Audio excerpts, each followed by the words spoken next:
ஒரு நாள் மோசே என்பவர் ஹோரேப் மலை அருகே பாலைவனத்தில் ஆடுகளை மேய்த்துக் கொண்டிருந்தார். அவை மேயும் இடத்தில் அவர் ஆடுகளை வழிநடத்திக் கொண்டிருக்கும் போது அவர் ஒரு விசித்திரமான காட்சியைக் கண்டார். ஒரு முட்செடி தீப்பிடித்திருந்தது, ஆனால் அது எரியாமல் இருந்தது. ஆச்சரியப்பட்ட மோசே அந்த முட்செடியை நெருங்கினார். அப்போது அந்த முட்செடியில் இருந்து ஒரு சத்தம் கேட்டது. மோசே, மோசே. மோசே பதிலளித்தார், இங்கே இருக்கிறேன். அந்த சத்தம் கூறியது, நெருக்கமாக வராதே. நீ நிற்கும் இடம் புனிதமானது. உன் பாதரட்சைகளை கழற்று. அந்த குரல் கடவுளுடையது.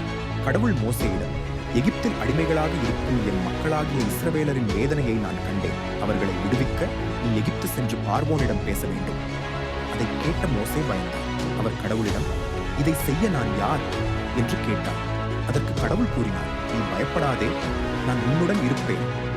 மோசே தன்னை பலவீனமாகவும் தன்னம்பிக்கை இல்லாதவனாகவும் உணர்ந்தாலும் கடவுளின் வார்த்தையில் நம்பிக்கை வைத்தார்.